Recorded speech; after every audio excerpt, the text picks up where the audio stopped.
And with the Easter holiday being underway, and it's Friday, I just had this brainchild today. I said, I'm going to call my buddy Scott Motschenbacher and to see if he'll talk to us. He's the exec chef out there at Oxbow Country Club and joins us here in the Drive Time News Hour. Thank you for coming on board again, buddy. Yeah, absolutely. Thanks for having me, Jack. Well, it's always good to talk to you. I guess maybe we ought to open a description in your mind of the typical Easter feast. Yeah, I mean, I think it's very different for everyone, but for me, it's classic, like ham, scalloped potatoes. I mean, that's just the way I grew up. That's what Grandma always made. That's what my mom always made. So yeah, that's kind of what I stick to. And then, you got to have your relish tray, right? We're a bunch of good Norwegians and Germans around here. That's always a big thing at the dinner table for the big gatherings. Yeah. Well, why don't you? How do you prepare your ham, for instance? So for my ham is always cooked, right? So it's a cured and smoked ham. But what I like to do is when I heat it up, I don't want to just heat it up. I want to try to impart some flavor with it too. Because, yeah, there's a lot of flavor because it is a smoked and cured piece of meat. But if you can add a little bit more flavor to it, then why not, right? So what I like to do is I'll put it in a big roasting pan, and I'll do some chicken stock in the bottom.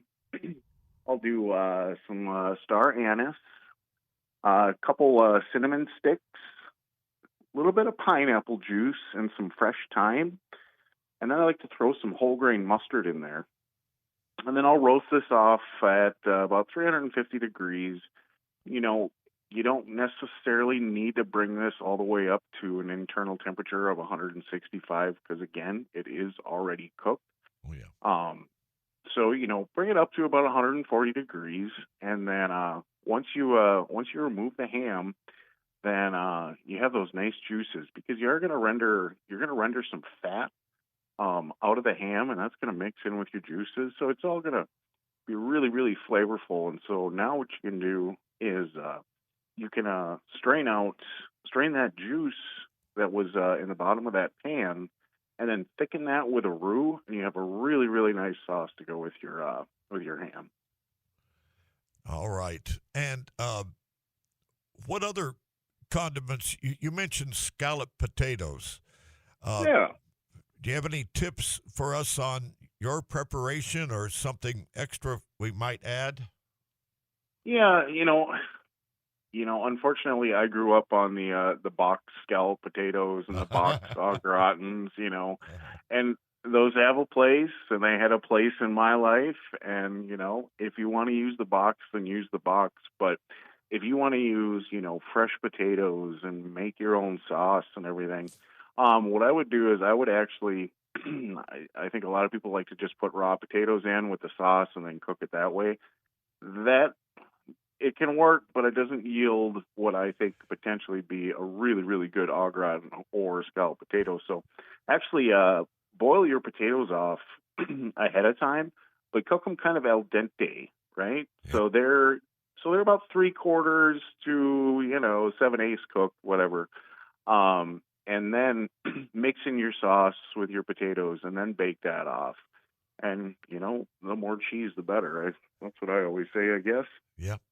Earlier today when we were chatting about this, you thought it might be interesting to bring up foraging because actually the weather is changing and we are going to have warm weather and we have a certain window of opportunity here to go out there and pick greenery from the wild. What were you specifically thinking of when you talked about that? Yeah, so, this time of year, obviously, we all went through it. We just went through with that last little blast, and it's still a little chilly out there, but, to me, Easter is always a sign of spring, right? I mean, that's when I think about Easter outside of the religious stuff, I think, all right, it's springtime. We're going to start getting some warmer weather. And now what you want to do is for foraging, once you're kind of steady in that 60-degree range, you're going to start seeing fun things like ramps, which is basically like wild garlic. Um, so if you're familiar with like a green onion, so just think of a green onion with a broad leaf on it. Before you go any further, where would you go uh, eh, to do this kind of foraging for these Well, ramps, etc.? I'm glad you asked that, Jack. I'm not going to tell you though, because that's where I like to go. It's one of those things. People that go out and forage, they don't really, they'll go as far as blindfolding other people when they take them to certain places because they don't want them to necessarily know where you're going for this stuff. Because if all of a sudden a bunch of people know about it, then when I go out, then it's not there. Okay, can you describe the sort of area in which you are foraging? Yeah, so what you're gonna want to look for is you're gonna look for kind of outside of the woods a little bit, um, in nice wet ground, and look for those broadleaves. You can get books on this stuff to easily be able to pinpoint what it looks like. I mean, do a Google search, Uh-huh. and then if you think you came across something, pull it out of the ground and take a little bite. And if it tastes oniony, if it tastes garlicky, you've probably stumbled into some ramps. Okay, ramps. What other things might we look for? And we can always look this kind of stuff up. Go. So, Yeah. what other ramps like things? So right about the same time you're going to see ramps is you're going to start seeing fiddlehead ferns. Oh yeah. So a fiddlehead fern is basically it's a frond of a fern that hasn't completely developed or opened up. So it's all curled together really, really tightly. And these are so good, you can treat it. They taste a little bit somewhere with like asparagus, maybe a little bit of spinach in there, Uh-huh. but also really, really green. And with that, I would kind of just treat it the same way I would treat asparagus. I would just boil this off for a couple minutes, throw it in an ice bath, and then saute it with some onion, some garlic. I mean, a little bit of bacon doesn't hurt. And then just hit it with a little white wine and, yeah, salt, pepper. Super, super simple. You don't need to overthink it. I mean, you can throw them on the grill if you're feeling that. Just be careful because they are kind of small and they might fall through your grates. Or if you got like a black stone. When I go out hunting for morel mushrooms, I usually allot it 2 or 3 hours, and I've come back pretty successful with friends who know what they're doing. Not my fault, but do you bring back a bag full of these ramps?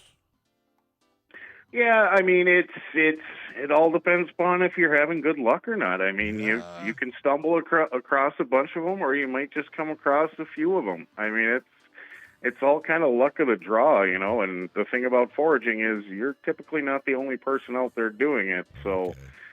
just because you don't see somebody out there doesn't mean they haven't been there already. Right. Okay. We got to let you go. But quickly again, is it east of town where you go? Foraging? Yeah. Yeah, I'll give you that much. I'll go east of town. All right. On the Minnesota side. He gave it away, man. There you go. Hey, thank you, Scott Motschenbacher. You bet, Jack. That's Scott Motschenbacher, executive chef out at Oxbow Country Club, 25 minutes after 5 o'clock.